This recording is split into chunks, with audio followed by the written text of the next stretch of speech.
नमस्कार, आप देख रहे हैं इंडिया पब्लिक खबर और मैं हूं आपके साथ आकांक्षा। वक्त हो चुका है प्राइम टाइम बुलेटिन का, तो चलिए जान लेते हैं उत्तर प्रदेश से जुड़ी बड़ी खबरों को। बुलंदशहर के कोतवाली डीवाई इलाके के चिरौरी गांव में आपस में दारू पी रहे दो युवकों में मामूली विवाद हो गया, जिसके बाद फायरिंग की घटना में युवक की मौत हो गई है। बताया जा रहा है कि नेम सिंह नाम के युवक की गोली लगने से मौके पर ही मौत हो गई है। वहीं गुस्साए मृतक के परिजनों ने गोली चलाने वाले युवक विनोद की पीट कर हत्या कर दी। पुलिस ने इस मामले में एक युवक को हिरासत में ले लिया है। दुबई के गांव चिरौरी में आज रात में अभी 9 बजे के आसपास विनोद और नेम सिंह, जो कि अगल बगल रहते हैं, एक दूसरे के परिचित हैं, उनका आना जाना है। आपस में बैठकर विनोद के घर में शराब पी रहे थे। दोनों के बीच में आपस में किसी का बात को लेकर वाद विवाद हुआ, जिस पर विनोद के द्वारा फायर कर दिया गया, जिसमें नेम सिंह को गोली लगी और उसे अस्पताल भेजा गया। इसी बीच विनोद वहाँ से भागा और जिस पर नेम सिंह के परिजनों ने घेर कर उसके साथ मारपीट की और उसको भी हॉस्पिटल भेजा गया। दोनों की जहां अस्पताल में मृत्यु हो गई है। मौके पर तत्काल सूचना मिलते ही पुलिस बल पहुंचा है और फील्ड यूनिट और सभी अधिकारी पहुंचे हैं। उस घटना की छानबीन जांच पड़ताल की जा रही है। इसमें जो फायर करने वाला व्यक्ति है, उसके साथ जब मृतक के परिजनों ने मारपीट की, उसमें से मुख्य आरोपी को हिरासत में ले लिया गया है। मौके पर अन्य आवश्यक विधिक कार्रवाई और की जा रही है। कौशाम्बी जिले में अज्ञात बदमाशों ने किसान की गला रेत कर हत्या कर दी। किसान की हत्या के बाद शव मिलने से परिजनों में हड़कंप मच गया। किसान की हत्या की जानकारी मिलते ही पुलिस मौके पर पहुंची और शव को कब्जे में लेकर पोस्टमार्टम के लिए भेज दिया है। बता दें, पुलिस पूरे मामले की विस्तृत जांच कर रही है। वहीं परिजनों का आरोप है कि जमीन विवाद को लेकर उनके पिता की हत्या की गई है। घटना पश्चिम शरीरा थाना क्षेत्र के देवरी गाँव की है।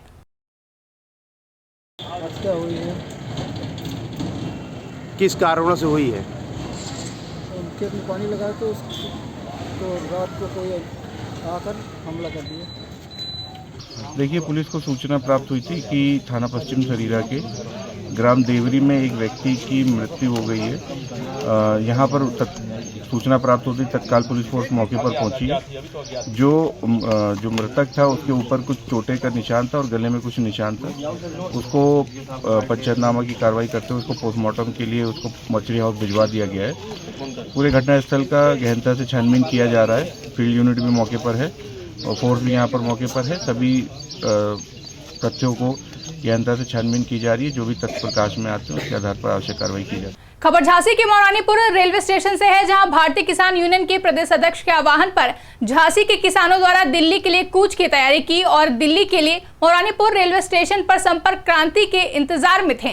तभी मौरानीपुर पुलिस प्रशासन और तहसील प्रशासन भारी पुलिस बल के साथ मौके पर पहुंचा और किसानों को दिल्ली जाने से रोका गया। वहीं किसान जब रेलवे स्टेशन पर जमीन पर बैठ गए तो उप जिलाधिकारी सहित पुलिस क्षेत्राधिकारी और कोतवाली प्रभारी भी किसानों के साथ जमीन पर बैठे रहे। दिल्ली जाए रामलीला मैदान में हम लोगों का धरना है, एक दिवसीय धरना है। जो समर्थन मूल्य की गारंटी है, किसानों पर मुकदमा लगी है। जो पिछले उसमें जब हम लोगों ने एक साल 1 माह धरना दिया था गाजीपुर द्वार पर, उस आंदोलन के दौरान जो किसानों पर मुकदमा लेके सरकार ने कहा था उनको वापस ले लेंगे, लेकिन आज तक किसी के मुकदमा वापस नहीं लिए। और जिन्होंने वो कौन अजय टैनी मिश्रा है, 79 किसानों पर कार से कुचल कर उनकी मौत कर दी, उनको निश्चित सजा का ऐलान करें। हम लोग कल आह्वान हुआ है दिल्ली जाने का, जो महापंचायत है रामलीला मैदान पर, तो वो निर्धारित रूप से आज कल का दिन हम लोगों को मिला था, तो शांतिमय तरीके से हम लोग जा रहे हैं। लेकिन यहाँ पुलिस प्रशासन के द्वारा जो रोका जा रहा है कि हम नहीं जा पा रहे उस जगह, तो ये एक गंभीर समस्या है हम लोगों के लिए। क्या मांगे हैं आप लोग? मांगे हमारी एक तो सबसे बड़ी समस्या है कि जो ओलावृष्टि यहाँ पर हुई है, तो जिनका 3 लाख का नुकसान उनको भी 2000, जिनका 1 लाख का नुकसान उनका भी 2000। 2000 में तो पूरे घर को जहर भी नहीं मिलेगा कि आत्महत्या कर ले पूरा घर। बुधवार को BSc engineering and technology college में प्रधानमंत्री नरेंद्र मोदी भारत सरकार द्वारा लाभार्थियों को ऋण स्वीकृति नमस्ते योजना अंतर्गत सीवर और सेप्टिक टैंक से संबंधित कार्मिकों को नमस्ते Ayushman health card PPT kit वितरण तथा लाभार्थियों से ऑनलाइन संवाद एवं कार्यक्रम का सजीव प्रसारण किया गया। मुख्य विकास अधिकारी मथुरा, समाज कल्याण अधिकारी, दिव्यांग कल्याण अधिकारी ने लाभार्थियों को प्रशस्ति पत्र भी वितरित किए। आज माननीय प्रधानमंत्री जी द्वारा वीडियो कॉन्फ्रेंसिंग के माध्यम से पूरे देश में सफाई कर्मियों के लिए पीपीई किट का वितरण किया गया है। उसके अलावा अन्य योजनाओं का भी लाभ सभी को दिया गया है। जिस प्रकार से SC, ST, OBC के वर्गों के जो व्यक्ति हैं, जो निजी व्यक्ति हैं, उनको लोन वितरित किए गए हैं। PPE किट का वितरण हुआ है, जहाँ पे जो हमारे स्वरोजगार जो खुद से सेल्फ एम्प्लॉयमेंट बढ़ाने के लिए कुछ लोगों को सब्जी का ठेला लगाने के लिए, यदि वो हॉर्टिकल्चर का क्रॉप करना चाहते तो हॉर्टिकल्चर का क्रॉप वो भी सभी को वितरित किया गया है। FTNS सर्टिफिकेट मिला है जो दीक्षा समारोह योजना चल रही है और इसके वो है फील्ड टेक्नीशियन नेटवर्किंग स्टोरेज।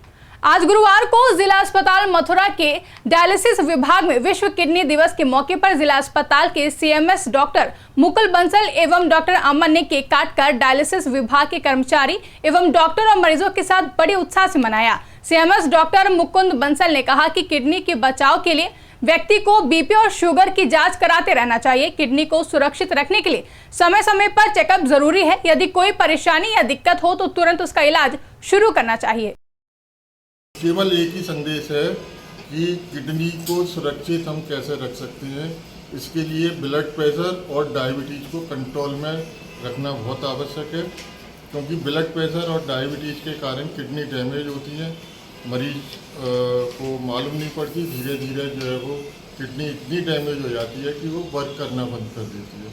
इसके लिए फिर डायलिसिस की ही एक आवश्यकता पड़ती है या रीनल ट्रांसप्लांट की आवश्यकता पड़ती है। यदि हम लोग ब्लड प्रेशर, हार्ट डिसीज और डायबिटीज़ को कंट्रोल में रखेंगे तो ये समस्याएं नहीं आएंगी, डायलिसिस की भी आवश्यकता नहीं पड़ेगी। हम आज वर्ल्ड किडनी डे है तो हम ये बताना चाह रहे हैं कि यहाँ पे हमारे यहाँ मतलब निःशुल्क डायलिसिस प्रोवाइड की जाती है। जब पेशेंट की किडनी स्टेज 5 में पहुँच जाती है तभी डायलिसिस की ज़रूरत पड़ती है। उससे पहले हम कोशिश करते हैं दवाइयों से ही काम चले। तो यहाँ पे मतलब हमारे पास पेशेंट कुल मतलब 70 के आसपास हमारा आंकड़ा है और हर दिन प्रतिदिन कम से कम 40 डायलिसिस तो होती हैं। खबर मथुरा से है, जहां खाटू श्याम सेवादार परिसर ट्रस्ट मथुरा द्वारा श्री श्याम फाल्गुन महोत्सव Tuckman city national highway Mathura पर श्री श्याम फाल्गुन महोत्सव 17 एवं 18 मार्च 2024 को आयोजित किया जा रहा है। इसके संबंध में श्री खाटू श्याम सेवादार परिवार ट्रस्ट के अध्यक्ष अजय अग्रवाल, संरक्षक राजीव अग्रवाल, प्रभारी उमेश भदौरिया ने जानकारी देते हुए बताया कि श्री श्याम भव्य निशान यात्रा स्वामी घाट से चौक बाजार मंडी रामदास डी गेट होते हुए श्री श्याम मंदिर भूतेश्वर किल प्रस्थान 17 मार्च को करेगी और 18 मार्च को सुप्रसिद्ध कलाकार सोनी सिस्टर, दीदी नीलम किशोरी, अंजलि साध्वी, सागर सिंगल, आशु शर्मा, सोनू सावरिया द्वारा खाटू श्याम बाबा का विशाल संकीर्तन किया जाएगा। आज की जो प्रेस वार्ता की गई है खाटू श्याम सेवादार परिवार ट्रस्ट के द्वारा 17-18 मार्च को फागुन महोत्सव मनाया जा रहा है। जिसके अंतर्गत 17 तारीख को हमारी निशान यात्रा बाबा श्याम की नगर भ्रमण निशान यात्रा निकाली जाएगी, जो स्वामी घाट से स्टार्ट होगी प्रातः 9 बजे और इसका समापन भूतेश्वर महादेव मंदिर पर, श्याम मंदिर पर होगा। इसके अंतर्गत रात्रि 6 बजे से बाबा की मेहंदी का कार्यक्रम रखा गया है। आज की जो प्रेस वार्ता हुई है वो हमारी हुई श्री खाटू श्याम सेवा परिवार फागुन महोत्सव मनाने जा रहा है, जिसके अंतर्गत 17 और 18 मार्च को मथुरा शहर में हम लोग एक 17 तारीख को निशान यात्रा निकाल रहे हैं, जो स्वामी घाट से शुरू होगी। स्वामी घाट से शुरू होकर डोरी बाजार, चौक बाजार, मंडी रामदास डी गेट और जन्मभूमि होती हुई भूतेश्वर मंदिर पर पहुँचेगी। वहाँ पर बाबा के निशान चढ़ाए जाएंगे। बाबा को निशान चढ़ाने के बाद रात्रि में उसी दिन रात को 7 बजे वहाँ पर मेहंदी का कार्यक्रम रखा गया है। जैसा कि 17 तारीख को निशान यात्रा का कार्यक्रम रखा गया है, जो मंडी रामदास होते हुए, टिक गेट होते हुए और भूतेश्वर मंदिर पर इसका समापन होगा। 18 तारीख को टेकमैन सिटी मथुरा पर भव्य संकीर्तन का आयोजन किया जा रहा है, जिसमें बाहर के कलाकारों के द्वारा खाटू श्याम जी का गुणगान किया जाएगा और इसमें सभी मथुरा वासियों से अपील है कि अधिक से अधिक संख्या में पहुंचकर बाबा का गुणगान का आनंद लें। फिलहाल के लिए वक्त है छोटे से ब्रेक का। ब्रेक के बाद जारी रहेगा खबरों का सिलसिला।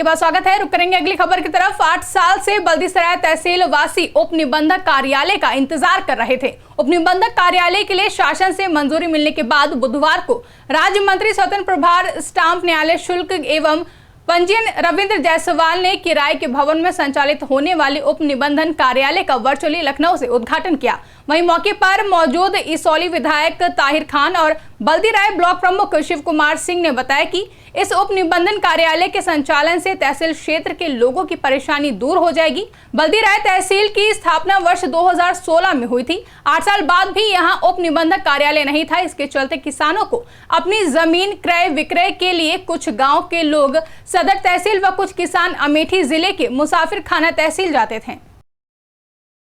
हम सारी जात के धर्म के लोग इकट्ठा होकर के और पूरी बल्दीराय को एक खूबसूरत तहसील के रूप में देखेंगे। साथ साथ सबसे ज़्यादा रेवेन्यू हमारा स्टेट जो है हमारी तहसील से कमाएगा, ये हम यकीन दिलाते हैं। और हज़ारों नहीं लाखों लोग जो है इससे लाभान्वित होंगे और हर जात हर धर्म के लोगों के चेहरे पर खुशियाँ आएंगी। इसी कड़ी का ये हिस्सा है। हम अपनी जनता को भूरी जनता को दिल की गहराइयों से मैं उनका आभार प्रकट करता हूँ। बहुत दिनों से डिमांड होना चाहिए था कि यहाँ के लोगों को क्रय विक्रय करने के लिए तहसील से दरगाह पड़ता था, वो साबित कराया। आज भी दिन आ गया जहाँ पर इसका उद्घाटन हो गया है। तो तहसील क्षेत्र में जितने भी लोग हैं सबकी यहाँ रजिस्ट्रेशन पूरे ब्लॉक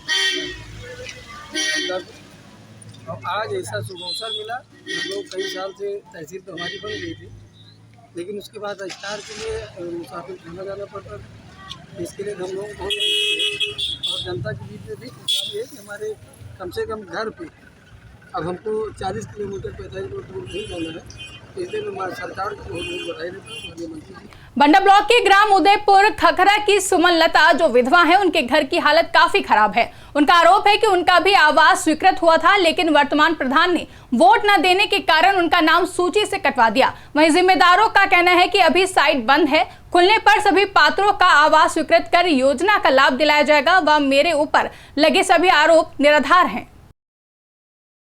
अजय है साहब, ये देख लिया मेरा घर खंडर पड़ा है, टीन परी है, कहूँ लिंटर उंटर नहीं है। प्रधान से कहा है तो कह रहे हैं वो तुम्हारा ना पात्र हो, पात्र नहीं हो तुम्हारा नहीं बन पाएगा। समस्या हमारी ये है कि हमारे लड़का अलग, हम बीमार रहे थे भैया, और हम अपनी बनाई दिखाई थी, बिटिया बुलाई लेते कहूँ कोई कहे जब बुलाई लेते कंपनी बनाई दिखाई तो हमारी दिक्कत है लल्ला, हमारा कोई काम नहीं हो सरकारी। अच्छा, तो आप इसी कच्चे मकान में रहती हैं? हम कच्चे में रहे थे, हमने अपना तरपाल डाल लिया। अच्छा, तो इसमें बरसात में पानी वगैरह भी टपकता है? आते भैया पानी आते बहुत दिक्कत हुआ। जो है खेती नहीं कुछ नहीं, मंजूरी कट लड़ी का अब कमरा हुआ तो कटा ही दो प्रधान ने। किसने कटा दे? प्रधान ने? अच्छा, जब वहाँ प्रधान के पास गए तो प्रधान ने क्या कहा था? प्रधान ने कही तुम बस्ती लोग ने गिरा नहीं वोट दे तो उनने नहीं तुम्हारा बनवा, हम कहाँ से बनवा। अब हमारा है कि ये टीन भी टपक रही है, ठीक है, ये दीवार भी खस जाए, मेरे बच्चा भी नहीं, आदमी तो है नहीं, हम आवास भी मांगते तो हमारे प्रधान भी नहीं करते हैं, तो हम इसी की वजह से हम आवास मांग रहे भी, आवास हमारा दिया नहीं जा रहा है, कटवा दिया था। अच्छा, तो आपने प्रधान से कहा था आवास के लिए? कही थी आप, तो क्या बता रहे? बोले कि हम क्या करें, अपना ऑनलाइन करावो। चंदौली के चंद्रा त्रिपाठी भवन में इंडिया गठबंधन से सपा उम्मीदवार वीरेंद्र सिंह ने कार्यकर्ताओं संग बैठक की। उन्होंने कहा कि इंडिया गठबंधन इस बार भारी मतों से विजयी होगा। भाजपा सरकार ने कोई विकास नहीं किया है, सिर्फ वादे किए हैं। इंडिया गठबंधन प्रत्याशी ने कहा रोजगार, चिकित्सा एवं महंगाई, बेरोजगारी को लेकर चुनाव लड़ा जाएगा। कांग्रेस जिला अध्यक्ष धर्मेंद्र तिवारी ने कहा कांग्रेस पार्टी पूरी लगन और निष्ठा से इंडिया गठबंधन उम्मीदवार को जिताएगी।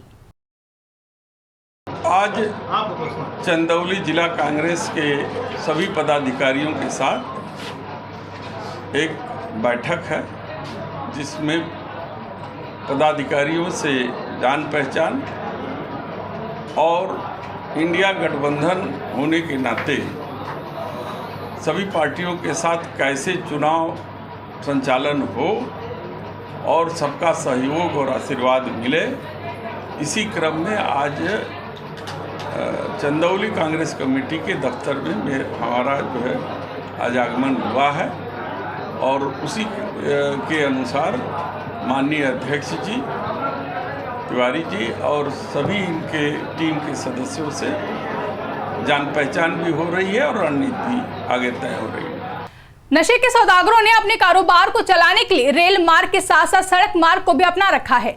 इसका उदाहरण एक बार फिर उस समय नजर आया जब लोकसभा चुनाव को लेकर झांसी की बबीना थाना पुलिस चेकिंग कर रही थी। तभी पुलिस ने एक संदिग्ध गाड़ी को रोका और तलाशी ली, जिसमें 95 किलो गांजा भरा हुआ था। इसके अलावा 3 महिलाओं और 2 पुरुषों को भी पकड़ा गया है। झांसी की टोडी फतेहपुर थाना क्षेत्र अंतर्गत एक बाल अपचारी समेत 4 लुटेरों को गिरफ्तार किया गया। लुटेरों के कब्जे से एक देशी तमंचा, 32 बोर, 2 जिंदा कारतूस समेत लूटा गया माल भी बरामद किया गया है। लुटेरों के पास से 30,000 नगद के साथ एक मंगलसूत्र, 2 मोटरसाइकिल भी बरामद किया गया है। फिलहाल के लिए प्राइम टाइम बुलेटिन में बस इतना ही। देश और दुनिया की ऐसी ही तमाम बड़ी खबरों के लिए हमारे YouTube चैनल को सब्सक्राइब करें और बने रहें इंडिया पब्लिक खबर के साथ।